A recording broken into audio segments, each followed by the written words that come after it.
What a crowd. Thank you. Boy, oh boy, what a crowd. So this is their all-time record crowd of this place. Can you believe it? Wow. That's terrific. People want to see something great happen with our country. It's very easy. It's very easy. A friend of mine, a great musician, said, you get the largest crowds for somebody without a guitar, which I understand what he meant. But it's simple. You know, we love the country. We hate to see what's happening. And it's going to be changed. We're going to change it. We're going to change it fast. We're going to change it fast. Amazing. So, a couple of things. I have to congratulate you. You have a football team that's doing pretty good. Clemson. Clemson. Doing very well. Doing very well. I've been hearing a lot about them. Can they go all the way? I think so. Maybe.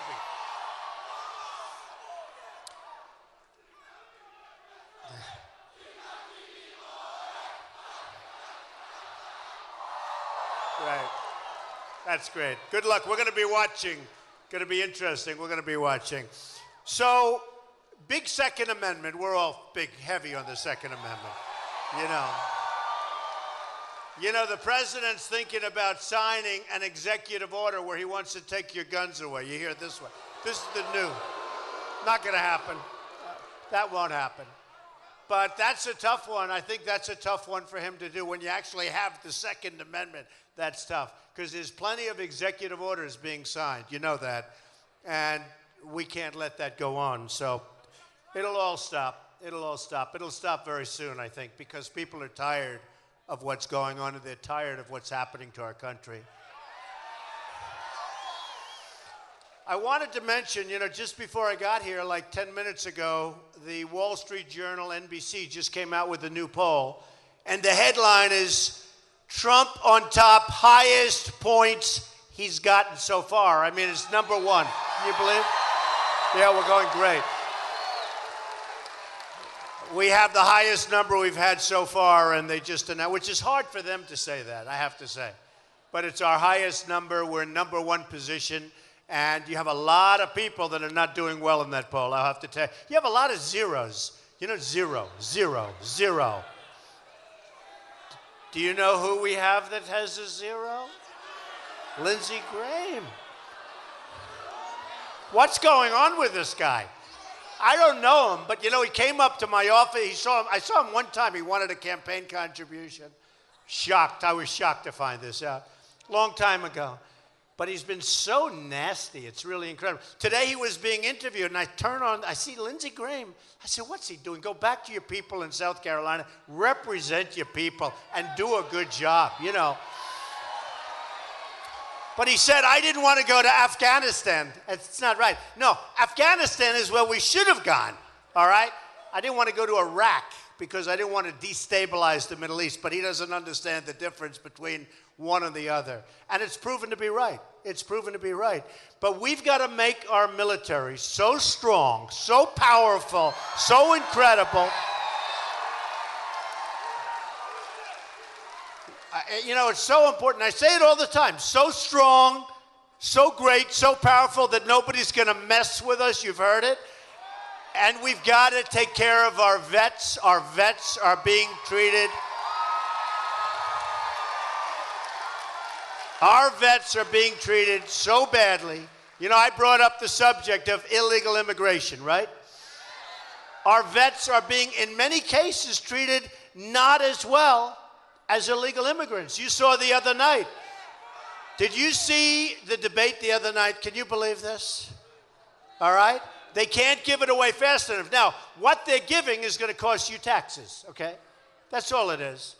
But they're talking about, for illegal immigrants, Social Security, so many other things. You know, in Los Angeles, 50% of the people getting driver's license, you get a driver's license in Los Angeles, 50% illegal immigrants. And you have to stop it. And we want people to come into the country, but they have to come in legally. They have to. Have to.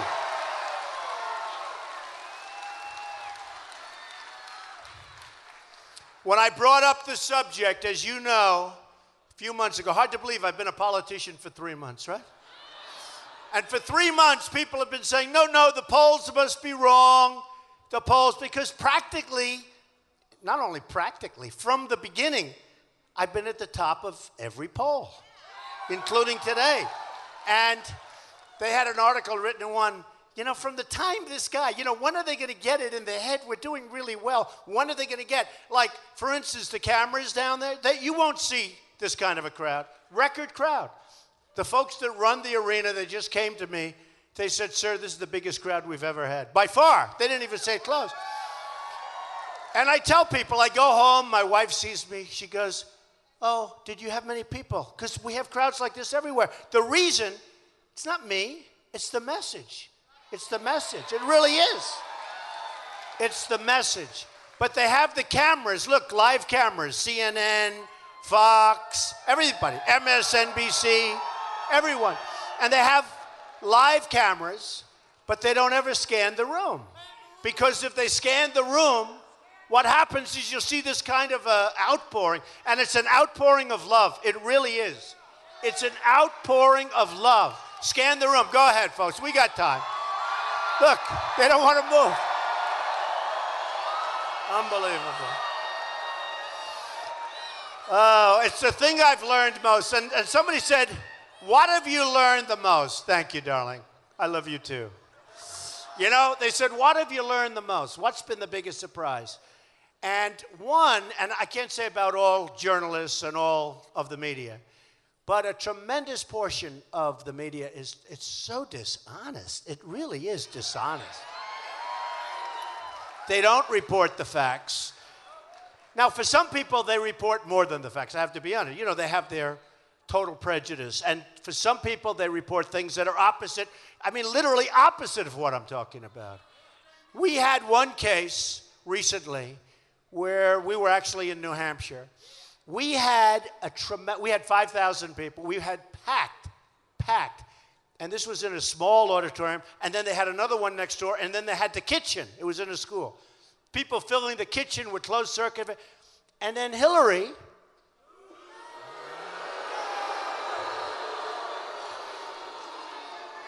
she was a few miles literally up the road. And she had, they said, 250 people. We had thousands and thousands of people. We had a crowd like this. No, it's crazy. Crazy. And then I come back, and the next morning she was on the front page of the New York Times. I said, what about me? What about me? But it doesn't matter because everybody understands it. We understand it. We understand what's happening. And believe me, this is a movement. This is a movement. This is really a movement, and it's a big movement and a strong movement, and we're going to take our country back. It's going to happen.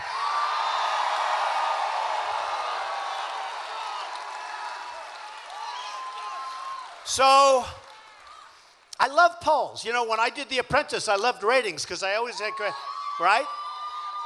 And what happened is I said to the people at NBC, who are terrific people, I had a great relationship with them. Of course, in the end, they thought I was too controversial, so they did a number on Miss Universe. So what I did is I bought them out for peanuts and then flipped the whole thing. It was such a great deal. You would have been so proud of me. You would have been so proud of me. Oh, the deal. Oh, the art of the deal, there's nothing like it. But with The Apprentice, it was 14 years, 14 seasons, like 12 years. Did so great, always did great. One of the easiest sells for advertising. So they came up to see me, including the head of Comcast, Steve Burke, who's actually a fantastic guy, head of Comcast, head of NBC, head of reality for NBC. A group of guys, they came up to see me just before I announced I was going to run for president. And they said, Donald, we'd love you to renew. And Mark Burnett called, please renew, please renew. Everybody renews. Nobody doesn't renew. Big actors, big stars, they renew. I said, Mark, I'm not. I'm going to run for president. We're going to make our country great again. We're going to do it. We're going to do it. And NBC didn't believe me. They didn't believe me. Nobody believed me. Nobody thought I was going to run. They said, why would he run? He's got a great life. He's got a beautiful family. He's got a great company. Don't forget, when I filed, everyone said, well, maybe he won't file. Maybe he's not as big as we thought. Turned out I'm much bigger. When I filed, they couldn't believe the numbers. In fact, I was going to file even if I didn't run, I'll be honest with you. And I thought, because it's all been sort of interesting. And it takes guts to run for president. It really does. It does. Because, you have everybody shooting. I've never done it before. I've never been a politician. I hate to even say I'm a politician. I hate using the expression. I actually keep saying I'm in the real estate business. I just can't get over the politicians. I can't do it. I've made so much money. I've made a fortune dealing with politicians. And they're all talk. They're no action. They're never going to bring us to the promised land. It's just not going to happen. Just not going to happen. So with NBC, Steve Burke, the guys, they came in, and they really want me to do it. I said, no. And then they said, well, we think you're going to do it, because I wasn't 100% sure. That final day, I told my wife, man, this is not so easy. And I took a deep breath, right? Sometimes we have to do that in life. And it's really, I've never told this story before. I've so many speeches, so many people. I've never told it.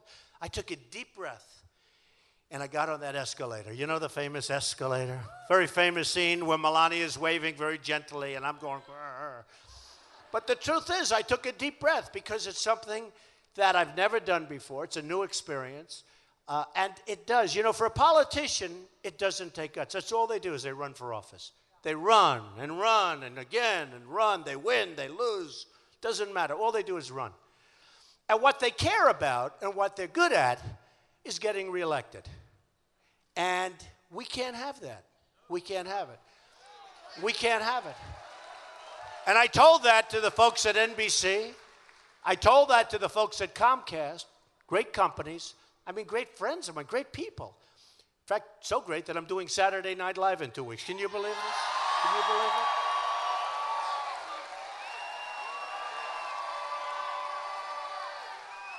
I'm looking at these folks back here. There's got to be a big hole right in the middle. What is that hole? I think it's an orchestra pit or something, because I see everybody gathered around a circle. But we're doing something that we did 60 Minutes, as you know, 2 weeks ago. Who was I on with at 60 Minutes? You remember? Putin. He was my stablemate. We got tremendous ratings, him and I. I didn't know who got the ratings, but we got great ratings. They were very happy. So we did 60 Minutes. We're doing Saturday Night Live. But NBC said, no, you're not going to run. You're not going to run. And they renewed the show. Renewed it with me. I said, what are you doing? They said, well, you looked a little bit indecisive. We're renewing the show. And they went to the upfronts, and they announced The Apprentice starring Donald Trump. I said, fellas, I'm telling you I'm going to run. Well, we don't think so. And I said, I'm running. And by the way, we then got Arnold Schwarzenegger to do it. How do you like that idea? What do you think? Okay. I hope he does well. I have a big piece of the show. I hope he does well. He's going to do well. But Arnold is going to do it. But, it just shows you that when you do this, I give up a lot. Not just The Apprentice. Deals all over the world. They come in, Mr. Trump, we're doing a deal in China, but you have to be there. I said, I can't be there. I can't be. Would it be okay if I went to China for a few days? The trip, you know how long it is? It's like 24 hours. So you go back, you go forth, you stay there, let's say for a day. I'm gone for 3 days, all right? And it's weird. You say, what time is it? Well, if it's 6 o'clock now, it's 6 o'clock there, but the exact opposite. I said, that's a long time, 12 hours and 20 hours in some cases. So you get back, you don't know where. No, I gave up a lot. I gave up a lot because it's something I want to do. I've wanted to do it. I've thought about it. Last time, we should have won. Romney should have won. He choked. He choked. No different than a football player dropping the... I don't want to mention that. Let's not give your people... I don't want to give your people at Clemson any bad thoughts. But no different than an athlete. No different. Something happened. A nice man, he's a nice man, but something happened that was not good. Not good for us. And I wasn't happy about it. Because that last month, they all disappeared. They weren't fighting. Say what you want about Obama. He was on Jay Leno. He was on Letterman. He was on every show. I said, where are you people? What happened? Where are you? And they weren't there. Something happened. They disappeared. And it's not going to happen again, folks. I'll tell you right now. Not going to happen again. So they said, just like as I said with The Apprentice, with the ratings, well, I love the polls. Say, well, other people don't talk about polls. You know why? Because they're doing lousy in the polls, okay? But we're doing great. So here's a poll that came out just recently.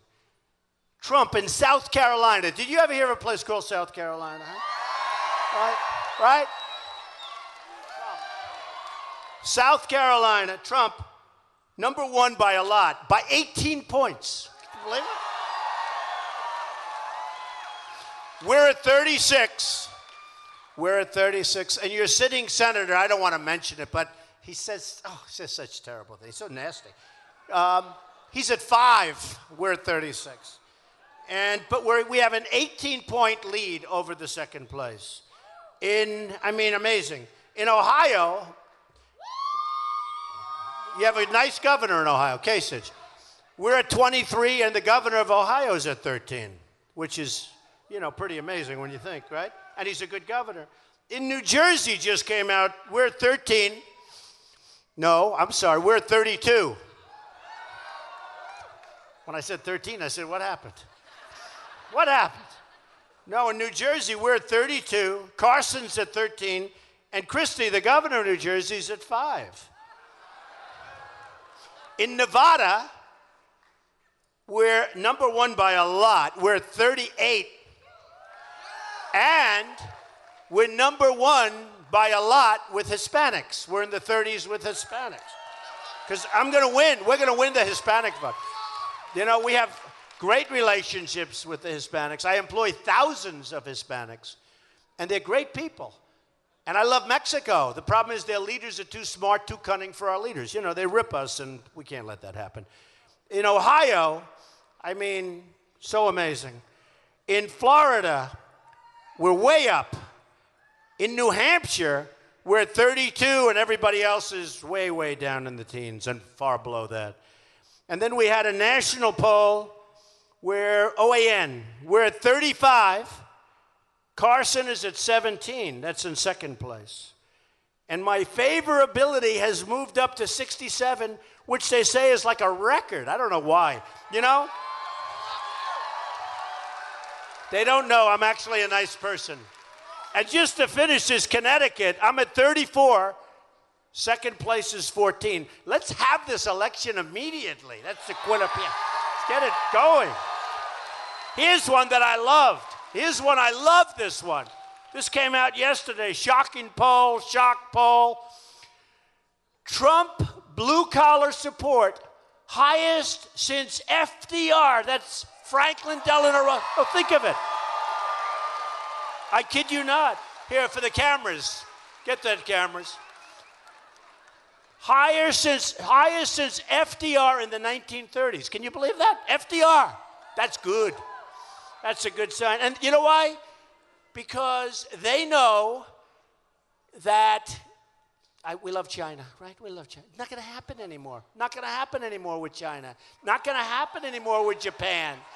Not going to happen anymore with Vietnam. Vietnam is the new China.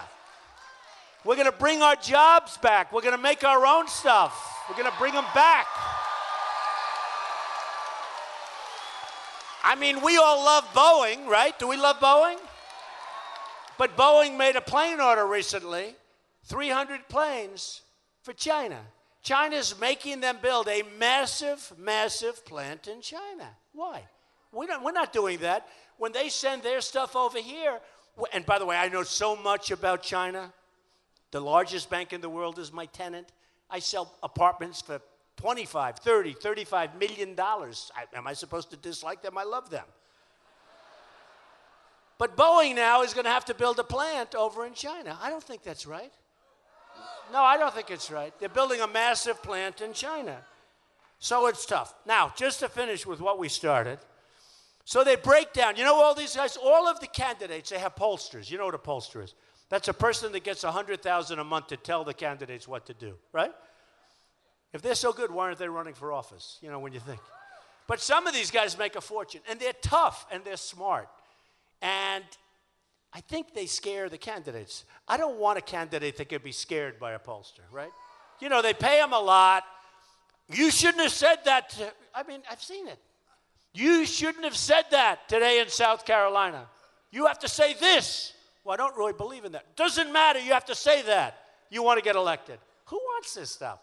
You know what? If you can't get elected, you can't. You got to do what's right. So I said, I have known, somebody said the other day, Mr. Trump has spent less money than any other candidate, but he's got the best results. No, think of it. It's true. It's true. I've spent less money. I have far more money. All these guys, they say, so-and-so raised $3 million today. So-and-so raised $5 million for the month. I got $1 billion. If I have to spend it, we'll spend it. I got much more than that, but I don't want to go totally crazy. And it's going to take us through the primary season, and I don't think, so far I'm way under budget. Nice to be under budget. You don't hear that about government.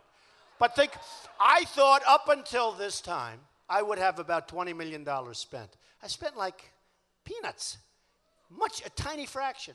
But I thought I'd have 15 or 18 or 20 spent on advertising.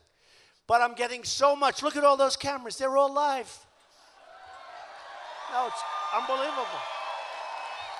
All right. So every time I make a speech, I have all these cameras. Other guys have nobody. They have the local reporter. Here's the problem. You have to make a different speech every time, because when you're on live television, how can you make the same speech every time? So it's, not so great. But what happens, and it's to me amazing, when you're on a show from beginning to end, and then you're on the next show from beginning to end, a little different subject, like this much different. Then you have the next one. Then you turn to another network, and it's Trump, CNN, all Trump all the time. You can't advertise because people would OD on Trump. They get sick. They go and throw up all over. It's too much. It's true. So what happens, it's true. You got a whole thing. They did a thing the other day in one of the networks, and it was like the first 15 minutes. They go about 15, 18 minutes, and then they hit you with the commercials, right? And they did a thing on Trump with this and that. It was full fine. And then they said, all right, we'll be back in just a few minutes. More Trump. We're going to be discussing like a different subject. I said, what? In fact, I like to TiVo it, right? It's impossible to watch because it's so voluminous. Normally you'd have like a minute here, a minute there. But you got 1 hour here, 1 hour there. After like 3 hours, you've watched 2.5 shows. You can't do it. So if I advertised, it's too much. Do we agree? Too much. So we'll save the money, give it to charity. We'll do something, right? We'll do something. But it's the weirdest thing. So I thought I'd have $20 million spent by about today. And we spent nothing. We've actually spent zero on advertising. Now, you take a Jeb Bush. He's in favor of Common Core. He's weak on immigration. And so are most of them. Hey, Marco Rubio, very weak on immigration. Remember the Gang of Eight? You know what the Gang of Eight said?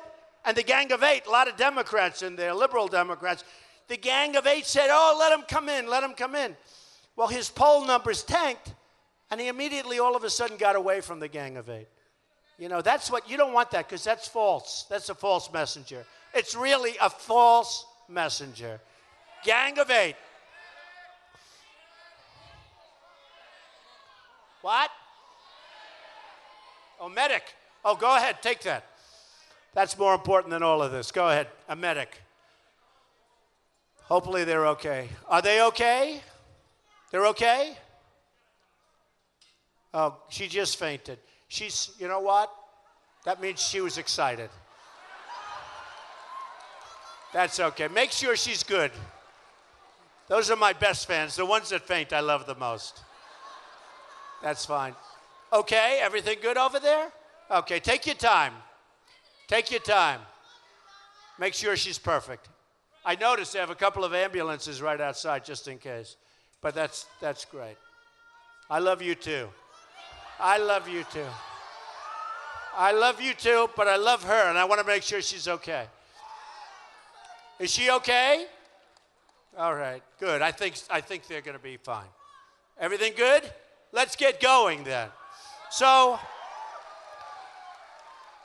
in the poll, they have, first choice is Trump by a lot. They have on the economy, pretty important, right?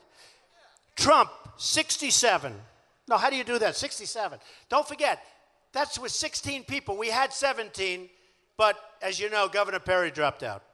And a couple of others dropped out too. So we're actually down to 15, 16. I don't even count. So many people. You go on stage, you got all these people. You don't even know who they are. But on the economy, and you have Governor Walker dropped out, a very nice guy too. Both nice people. Although they tried to kill me, they tried to get me. On the economy, Trump, 67. Second place, like nothing. Illegal immigration. We got to stop. We got to build that wall. Got to build that wall. Got to build a wall. Illegal immigration, Trump is 55. Second place is 13. Second place. Remember Bush with the act of love?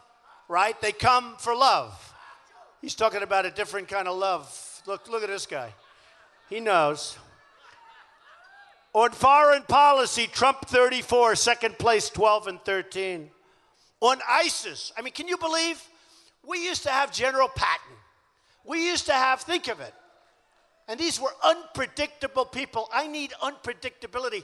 We are so predictable as a country.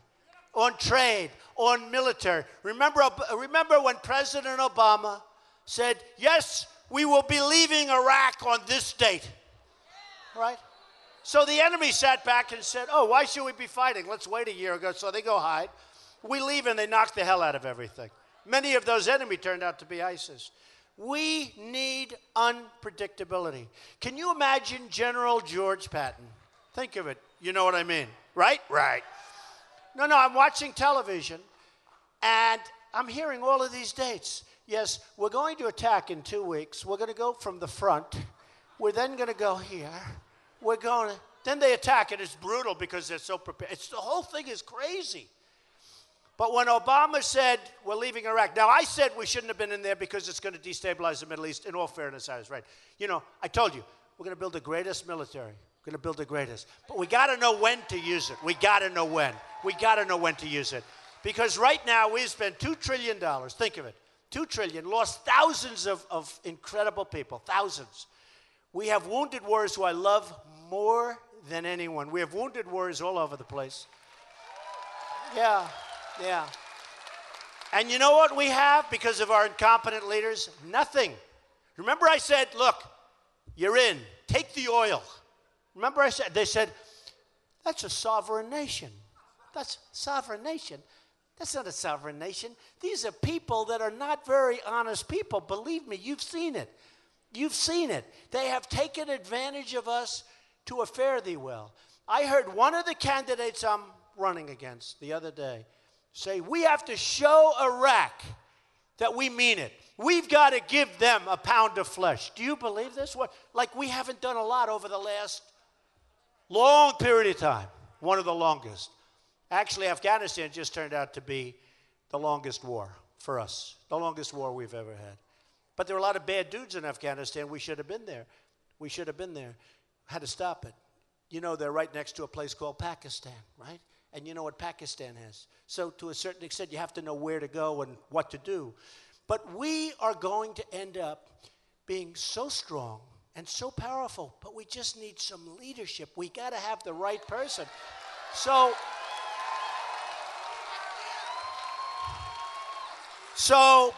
when I said, take the oil, I was hit with so many people. They said, what a horrible thing to say. You know who's got the oil now? Iran, ISIS.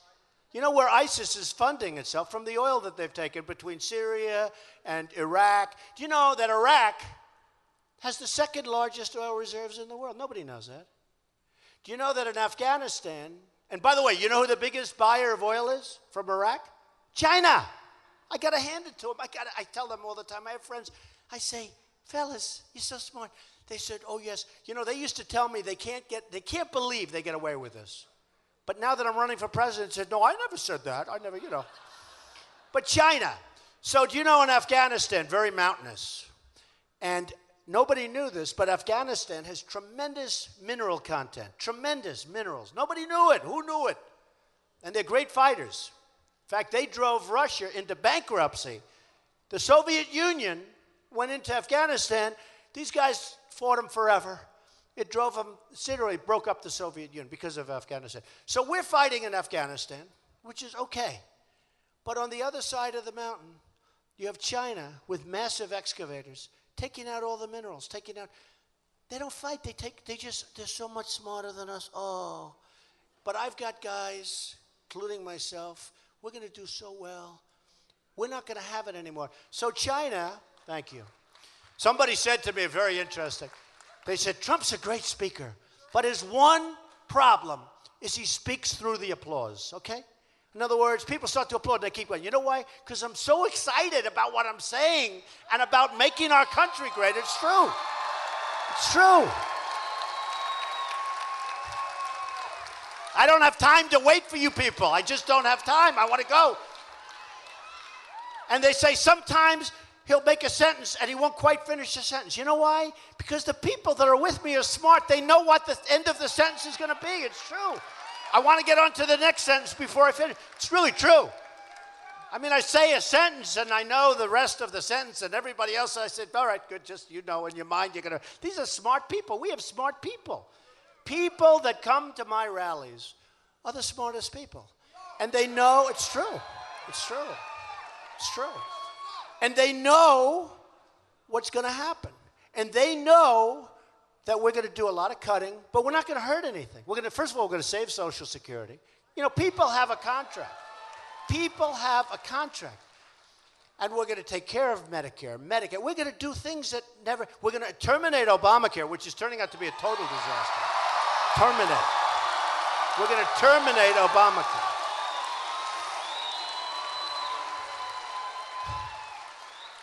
I don't know if you've seen your premiums. They're up 35, 45, and 55%. You believe it? And I've been saying that. I know a lot. I have thousands of people.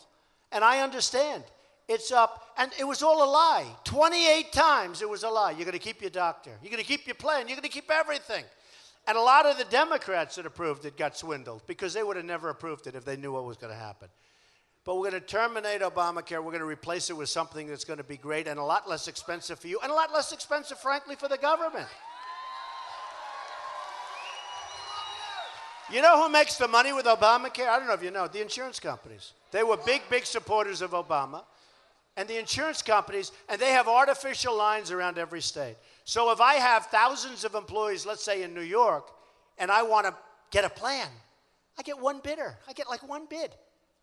Now, they'd rather have that than have them have the right to come to South Carolina, New York, New Jersey, Florida, all over the place, and bid against all the other companies.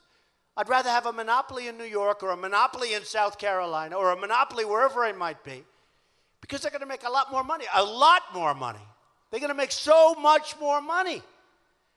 And that's what they have. They're making the insurance, they're making a fortune. And you see what's happening. And we're going to end that. We're going to end it. And we're going to have a great system. And it's a system that's going to be, for the most part, free enterprise. You're going to have such plans. You're going to have people competing all over. But we got to get rid of the lines. We got to get rid of the lines. I thought it was going to happen last time. It sounded like everybody agreed. Everybody agreed. And then all of a sudden, out of nowhere, the lines are approved. The power of the insurance companies. And that's the beauty with me. I don't want anybody's money. They form all these PACs. People pour money into PACs. I don't want them. Don't support them. Don't support them. I think I have like 6 PACs where people, I saw on television the other day, actually 2 nice young guys. They did a PAC. I think it was called after one of my books, The Art of the Deal PAC. Nice guys. I think it's probably fine. But I don't know who they are. And they form a PAC, and maybe they'll get money, and they'll go out and they'll take ads or something. I don't know. The whole thing is so ridiculous. It's ridiculous. But I'm not selling myself to special interests or insurance companies or lobbyists. And when it comes time to do the right thing for our country, when it comes time, and when the insurance companies would call up the other, for instance, Hillary, she's got money. She's got $78 million. No. But by the way, it's the way this is. Hey, Jeb Bush has $125 million. You know where he is in the polls? But honestly, money is not as big a factor. That's another thing I've learned. money is less of a factor because some of these guys have had money. It doesn't. If you don't resonate, if you don't get there, all the money in the world is not going to help. If you're in favor of Common Core, if you're in favor of, weak immigration policies, people want to see our country have a border. They want to see it. And you can have all the money in the world. You can have all the money in the world. It's just not going to help. It's just not going to help. And I'm convinced. By the way, the other thing, and I have to tell you, the other thing I've learned is how smart the public is. It's incredible. I'll have an article, and I don't want to go into some of them, but a lot of them, the few of them where they said, oh, well, this spells the end for Trump. I said something, right? And they said, oh, this is the end.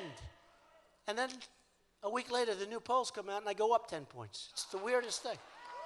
Because people get it. They're really smart. And what I've really learned more than anything else, I think, is how smart the public is. These guys can be dishonest as hell, and they are. Not all, but many of them. I'd say, most. They can be so dishonest, and yet the public gets it. It's a beautiful thing to see. Even me, I say, well, you read this stuff, you say, I guess that's the end of me. There's so much for politics. I'm going down to Doral, and I'll fix up a green. All these Doral people. But no, it's serious. And then all of a sudden, the results come in a week later, and it's like incredible. I'll give you an example. So every poll said that I won the debates. I don't know, but I think I did well. I did well. I mean, I was asked horrible questions, nasty questions. These other guys did not even be asked questions. Mr. Trump, Mr. Trump, Mr. Trump. Question after question. I'm saying, what's going on? It's like a barrage. Then finally they get to another person. Mr. Trump said this and that about you. He said you're a sleazebag. Would you respond? And then, Mr. Trump, you will respond. The whole night, it was crazy. It was like a reality show. It was crazy. It's true. It's very unfair. But every poll, Drudge is great. Drudge, Time Magazine, Slate, 3, 4 others that they all had me winning. I turned on the television after the debate. Well, I don't think Donald Trump did too well tonight. I'm saying, what did I do wrong? What did I do wrong? But in the meantime, then my polls go up. No, there's great dishonesty, unbelievable dishonesty in the media. Unbelievable. The beauty is the people get it. The people are really smart. It's incredible. So I just had that.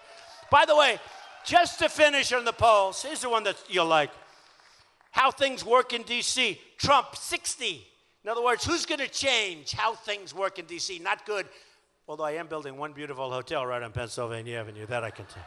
The old post office. In real estate, always get the post office. They were there first. They always have the best locations. That's what I have. But the other one that I think you're like, best chance of winning in November. Best chance, all right? Trump, 47. Well, that's pretty cool. That's pretty cool. That's pretty cool. So we have right now 93 million people out of work in our workforce. And yet, you see the statistics on the business shows, 5.2, 5.3. It's nonsense. It's nonsense. It's just so bad. It's not that way. And the reason we have all these people, let me tell you, if it was 5.2, 5.3%, we'd have 10 people out here. Although you got a lot of other problems, like the military, the vets. I could go forever. But just, the economy is so important. So we have 93 million people out of the labor force. 93 million. We have, as of now, 50 million people in our country in poverty. 50 million. 50 million people. We have 46 million people on food stamps. Who would think this? Seriously, who would think it? We have all sorts of problems. We have problems that I don't think we've ever had the problems we've had. And because of the fact that we're not respected as a country, other countries are looking at us as a weak group, as weak. So when Putin was on 60 Minutes 2 weeks ago with me, when he was on the show, I watched him very carefully. And I said, hey, he's doing his thing. He's doing his thing. He had such confidence because he doesn't respect our president. He doesn't like our president, but he doesn't respect our president. He goes, this guy, wise guy, he goes, neither do we. That's nice.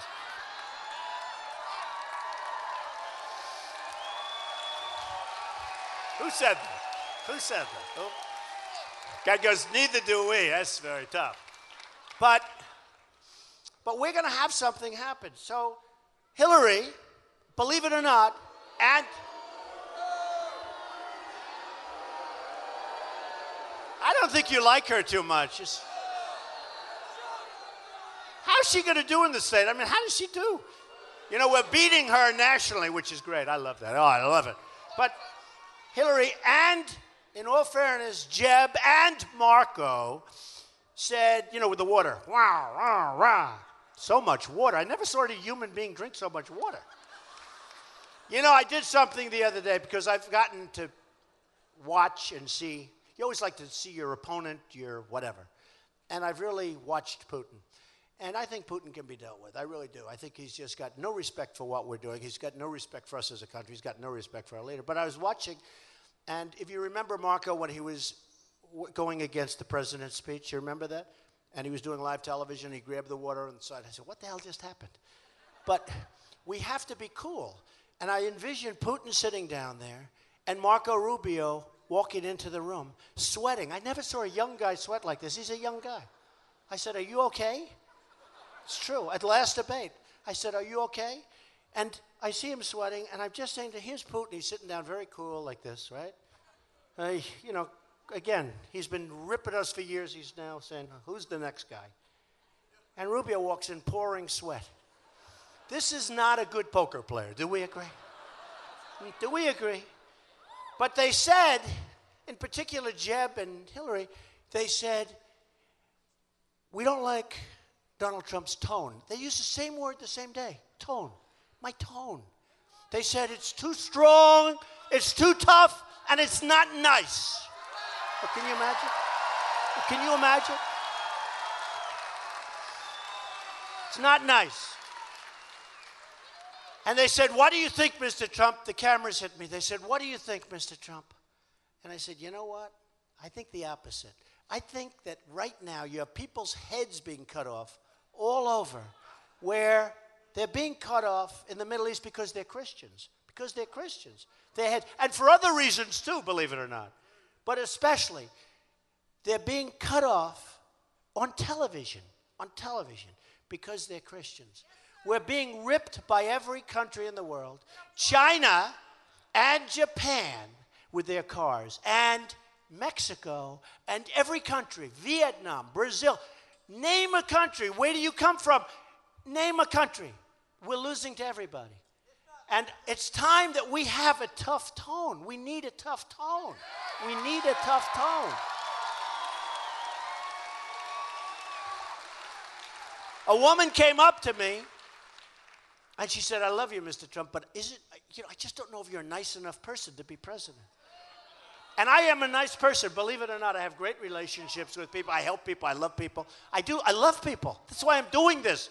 I could be doing other things. But she came up, she said, but are you nice enough? And I said, you know, I'm really nice, but I'll tell you, it's not going to be nice. It's going to be competence. I'm really, really competent. This is going to be about competence. We're tired. We're tired of being the dummy of the world. We're the dummy of the world. We're like the big bully that gets beat up. You ever see a bully get beat up? I had one time, a long time ago, in school, a bad person. And one day, I rapped him, because I'm strong, like some of these guys. And he went out, and all of us, I felt so great. But you know what? When you can do that to a bully, do you ever see a bully unconscious? Okay? We're like the big bully who's unconscious. Everybody's beating us. We don't win anymore.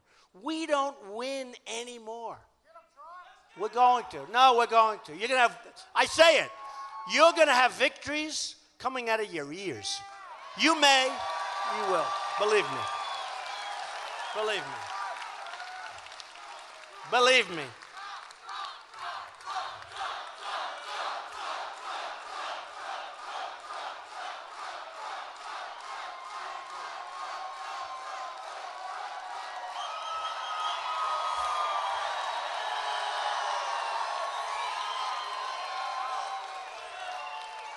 We're going to have great success. You know, we have tremendous potential in this country. So many things have happened, including with new technology, what we found under our feet with the oil. We have such tremendous reserves. We have unbelievable, that we never knew we had. We have energy. We can be energy independent almost like immediately if we let them go. You know, we've been ripped off for years by OPEC, and now finally it started. But there were times when we're up to $140 a barrel. 140. And you remember that. And ships at sea are loaded. They didn't even know what to do with it. But it was all a big monopoly. That's come down because there's now so much. Nobody knows what to do. But we can't sell offshore. We can't do anything. There are so many things. We're going to get that $19 trillion of debt.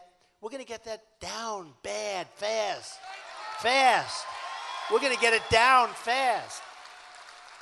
And we're going to get your taxes down. You know, I put in a plan the other day. And I said, and you saw it, right? Good? And it's gotten, you know, generally, I mean, among a lot of great groups that I really respect, unbelievable reviews. We're going to simplify. We're bringing down the rates way down. We're really taking care of the middle class, the middle income. Really, really taking care. And it's a dynamic plan, and it's going to turn us.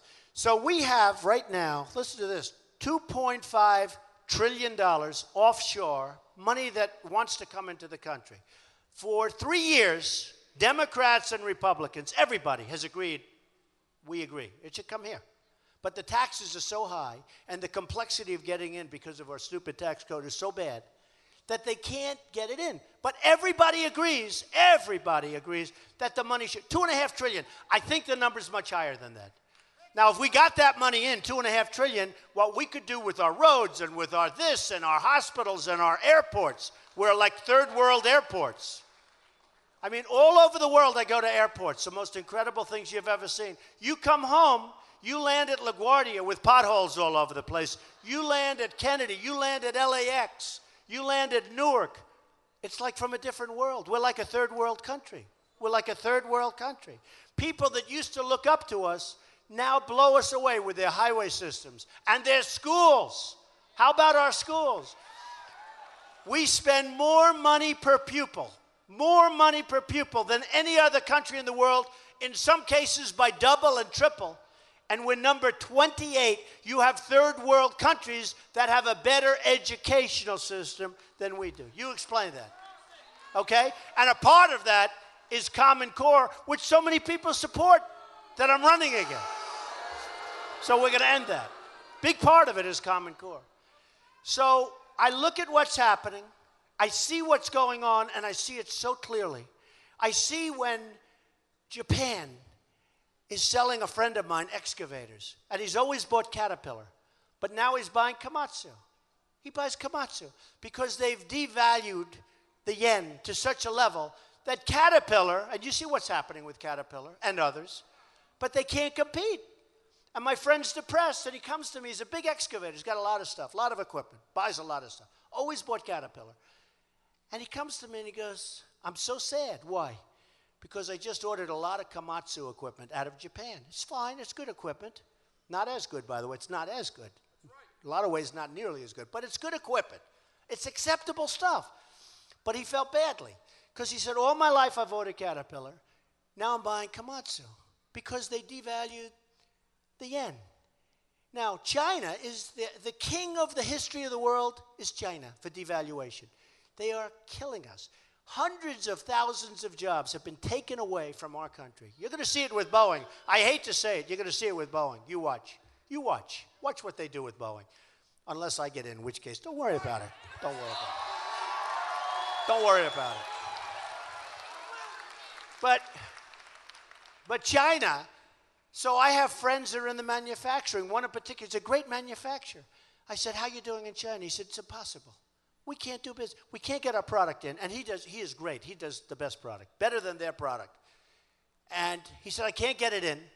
And when I can finally get it in, they charge me a tremendous tariff. They call it a tariff, you know.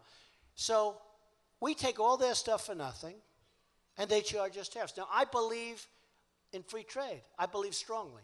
He said that they make it so impossible to get things in that country that it's impossible to do business. So I'm a free trader, but we have to have smart people. I have the smartest people. I have the people, believe me. I have Carl Icahn, one of the great businessmen, one of the great. Now, how about Carl? I say, Carl, do me a favor. He doesn't want money. I don't want money either. I'm working for free. I'm not taking my salary as president, okay? Okay, believe me. Not that that's a big deal, but I'm not. But these guys are rich guys. They've made a tremendous, because they're great negotiators. They're great, they're natural great negotiators. There's a group, and I'm in that group. There's a group that's just, they're good negotiators. For whatever, who the hell knows why? It's like you're a great poker player, you're born a great baseball player, you're born a great golfer. You know, there is something to that. And these guys are the best. Some are brutal people. Who cares? Those are the ones I like the best, because I want them to represent. Some are nice, some are not nice, some are, et cetera, et cetera. Some are overrated. I know them all. But I want these people represented. I could take a guy like Carl Icahn, who was so proud to be involved. He endorsed me the other day. He's so proud to be involved. And I could say, Carl, do me a favor. Just watch over China, the trade deal, because they're really ripping us big league, Carl. And believe me, it's going to be so great. It's going to happen so fast. Do you know, we've lost for the last 5-6 years almost $400 billion a year with China. Think of it, $400 billion. You talk about straightening out our country. I mean, you don't need too many of those deals to get things moving. Once you get that, you don't need too many of those deals. But we have almost $400 billion a year with China. Japan, $70 billion a year. For what? They sell cars. They bring them in. I always say it. I was in Los Angeles. I see the biggest ships you've ever seen with cars like the Long Island Expressway. They're coming off the boats. You know, I said, I wonder how many Chevrolets are in the middle of Tokyo. Would you say none? I would say none. It could be none. Number one, the people are nationalistic. I don't blame them for that. They don't want our cars. They don't want our product. We send them beef. We have beef. That's the trade. These ships, you have to see this. I was at the ports, and they're coming off ramps. They're going like 40 miles an hour. Boom, boom, boom. No tax, no nothing. And we can't allow this. And we have all the power. You know, what Obama and his people, I mean, look at this Iran deal with Kerry. Did you ever see a more incompetent deal? And by the way, I hate to say this, folks. Today was the first day it actually kicked in. So now you can't say, oh, gee, let's renegotiate it. You can. I will. Trust me. I love renegotiation. One of my favorite words, renegotiation. But I mean, it's so tough because you're going in with such a negative. We're giving them $150 billion. No wonder they're going to Syria. No wonder they're going, they're killing us in Yemen. They're killing us. We just gave them $150 billion. And they have our prisoners. We don't even get our prisoners out of it. I mean, if you think about this deal, and Kerry and President Obama said, we didn't want to ask for the prisoners because it will complicate the deal. Can you even believe this? No, think of it. Here's what you do. You go and you say, we want our prisoners before we start talking. That's about 3 years ago. And they may say no. No, if you have the right messenger, like if I'm the right messenger, believe me, I'm the right messenger. But if you have the right messenger, when you say it, most likely they're giving. I'd say 90%. I get them. All right, 90%. It's possible we don't, in which case you say bye-bye, because you're not going to make a good deal anyway. Now you double up your sanctions, maybe triple them up, and they'll call within about 2 days. Let's start talking. We don't even ask. Did you see the folding we did in that deal? Every single point we did fold, fold, fold. We tried to get certain things. We lost every single point. And their economy was ready to just die, which could mean revolution and lots of other things, right? But their economy was ready to die. And we're giving them $150 billion. We have 24 days of inspection. You know what you can do in 24 days? I tell my kids, I say, we used to in the old days, I'd paint the garage battleship gray. I always liked battleship gray, shiny color, right?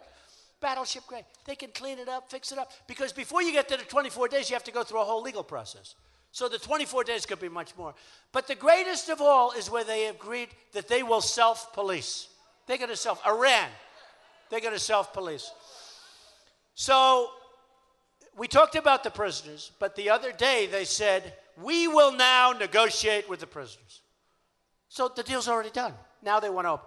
But they want 19 people, okay? Think of it. They want 19 people, and they want other things. He said, 19 people and other things. You know what the other things are? Lots. And we get 3. They won't give us the 4th.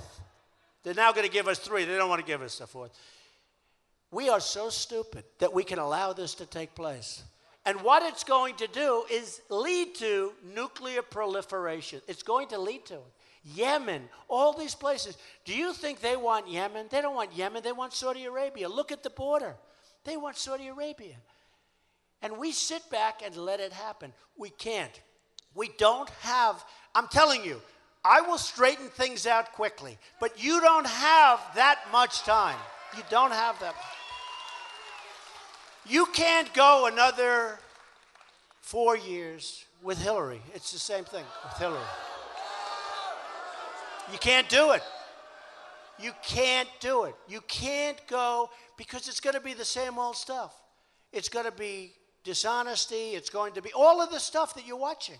The emails. How does anybody? Petraeus gets a 2-year suspended sentence, and he was a general that everybody liked for doing 5%. I don't think anything's going to happen to her because she's being protected by the Democrats. I don't think they're going to let anything happen to her. It's hard to believe.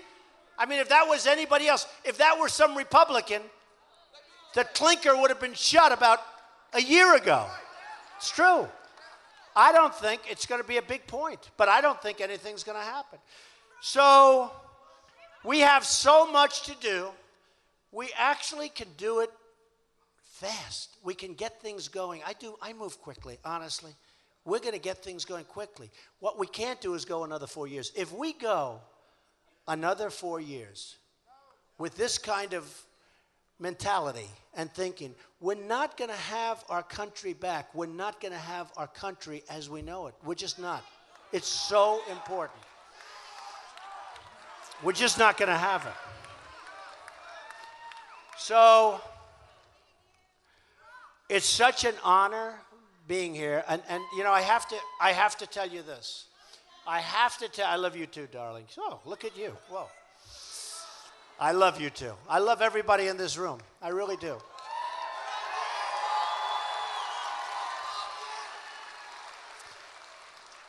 So, you know, a lot of times, and I've said it, that the American dream is dead, but I'm going to make it bigger and better and stronger than ever before. We're going to get rid of regulation. We're going to lower taxes. We're going to get rid of the Obamacare. There's so many things. We're going to strengthen our military. We're going to take care of our vets. They have to be taken care of. We're going to do all these things. And I always say it. And I tell the story every once in a while where I go home, where I say the American dream is dead, but we're going to make it bigger and better and stronger than ever before. My wife goes, it's true. It's true. But here's what happens. I go home, and I see my wife, and she sees it on television. And she says, darling, that's so terrible what you said. I said, what? You said the American dream is dead. I said, I didn't say that. I said, it's dead. We're going to make it bigger and better. Oh, well, they cut that off. And I go check the television. They cut it off. It sounds terrible. But it is true. The American dream is dead, but we're going to make it bigger and better and stronger than ever before. Ever, ever, ever before.